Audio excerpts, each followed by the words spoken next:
What keeps us healthy and happy as we go through life?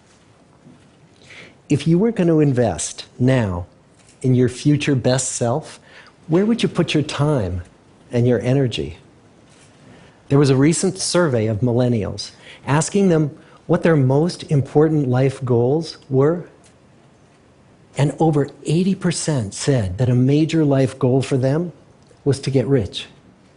And another 50% of those same young adults said that another major life goal was to become famous.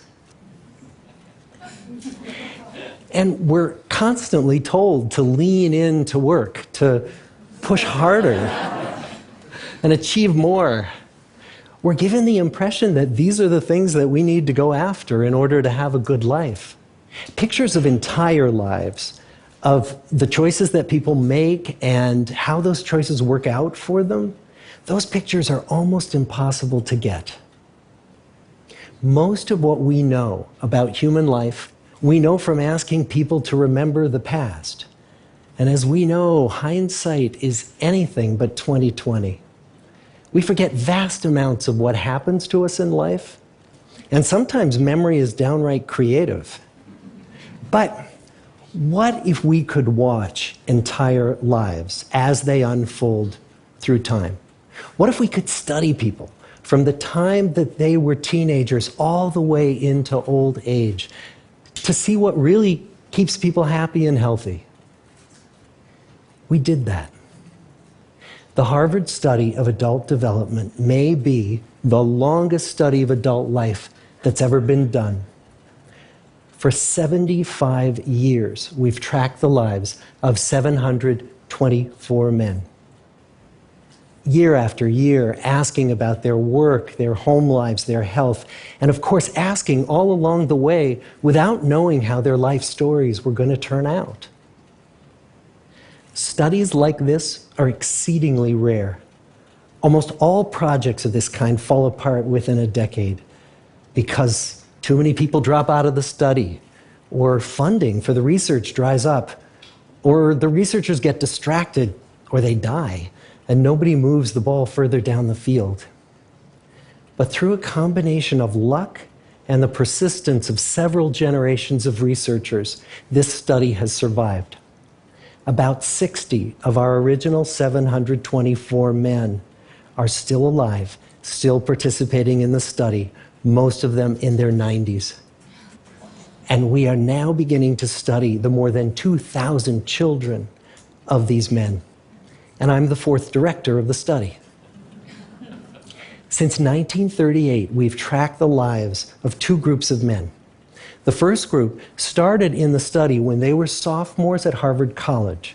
They all finished college during World War II, and then most went off to serve in the war.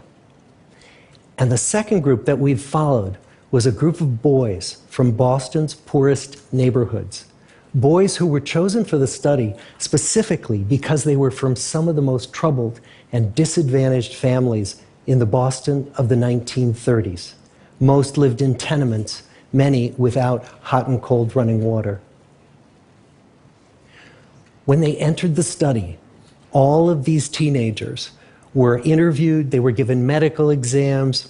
We went to their homes and we interviewed their parents. And then these teenagers grew up into adults who entered all walks of life.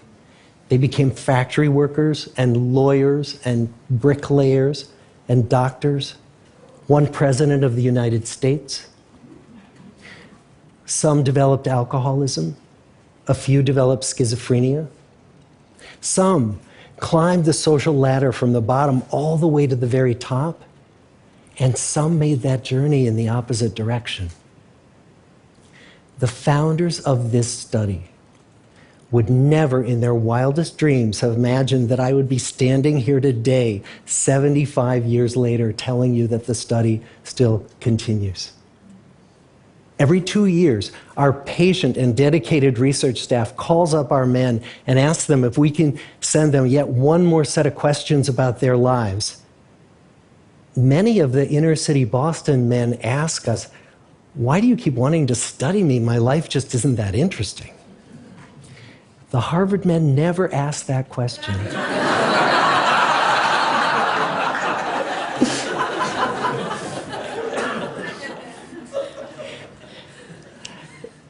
get the clearest picture of these lives, we don't just send them questionnaires. We interview them in their living rooms. We get their medical records from their doctors. We draw their blood. We scan their brains. We talk to their children. We videotape them talking with their wives about their deepest concerns. And when, about a decade ago, we finally asked the wives if they would join us as members of the study, many of the women said, "You know, it's about time." So what have we learned? What are the lessons that come from the tens of thousands of pages of information that we've generated on these lives? Well, the lessons aren't about wealth or fame or working harder and harder. The clearest message that we get from this 75-year study is this: good relationships keep us happier and healthier, period. We've learned 3 big lessons about relationships. The first is that social connections are really good for us and that loneliness kills. It turns out that people who are more socially connected to family, to friends, to community, are happier, they're physically healthier, and they live longer than people who are less well connected. And the experience of loneliness turns out to be toxic. People who are more isolated than they want to be from others find that they are less happy, their health declines earlier in midlife, their brain functioning declines sooner, and they live shorter lives than people who are not lonely. And the sad fact is that at any given time, more than 1 in 5 Americans will report that they're lonely. And we know that you can be lonely in a crowd and you can be lonely in a marriage. So the second big lesson that we learned is that it's not just the number of friends you have, and it's not whether or not you're in a committed relationship, but it's the quality of your close relationships that matters. It turns out that living in the midst of conflict is really bad for our health. High conflict marriages, for example, without much affection, turn out to be very bad for our health, perhaps worse than getting divorced. And living in the midst of good, warm relationships is protective. Once we had followed our men all the way into their 80s, we wanted to look back at them at midlife and to see if we could predict who was going to grow into a happy, healthy octogenarian and who wasn't. And when we gathered together everything we knew about them at age 50, it wasn't their middle-aged cholesterol levels that predicted how they were going to grow old. It was how satisfied they were in their relationships. The people who were the most satisfied in their relationships at age 50 were the healthiest at age 80. And good, close relationships seem to buffer us from some of the slings and arrows of getting old. Our most happily partnered men and women reported in their 80s that on the days when they had more physical pain, their moods stayed just as happy. But the people who were in unhappy relationships, on the days when they reported more physical pain, it was magnified by more emotional pain. And the third big lesson that we learn about relationships and our health is that good relationships don't just protect our bodies, they protect our brains. It turns out that being in a securely attached relationship to another person in your 80s is protective. That the people who are in relationships where they really feel they can count on the other person in times of need, those people's memories stay sharper longer. And the people in relationships where they feel they really can't count on the other one, those are the people who experience earlier memory decline. And those good relationships, they don't have to be smooth all the time. Some of our octogenarian couples could bicker with each other day in and day out. But as long as they felt that they could really count on the other when the going got tough, those arguments didn't take a toll on their memories. So, this message that good, close relationships are good for our health and well-being, this is wisdom that's as old as the hills. Why is this so hard to get and so easy to ignore? Well, we're human. What we'd really like is a quick fix, something we can get that'll make our lives good and keep them that way. Relationships are messy and they're complicated, and the hard work of tending to family and friends, that's not sexy or glamorous. It's also lifelong. It never ends. The people in our 75-year study who were the happiest in retirement were the people who had actively worked to replace workmates with new playmates.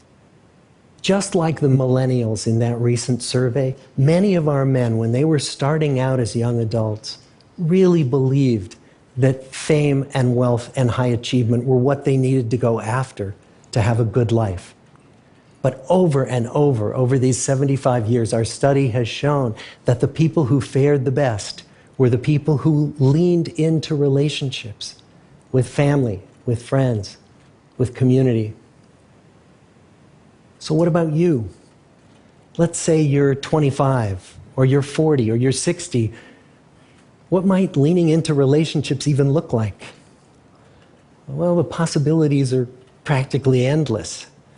It might be something as simple as replacing screen time with people time, or livening up a stale relationship by doing something new together, long walks or date nights, or reaching out to that family member who you haven't spoken to in years, because those all too common family feuds take a terrible toll on the people who hold the grudges. I'd like to close with a quote from Mark Twain. More than a century ago, he was looking back on his life, and he wrote this: "There isn't time, so brief is life, for bickerings, apologies, heartburnings, callings to account. There is only time for loving, and but an instant, so to speak, for that. The good life is built with good relationships." Thank you.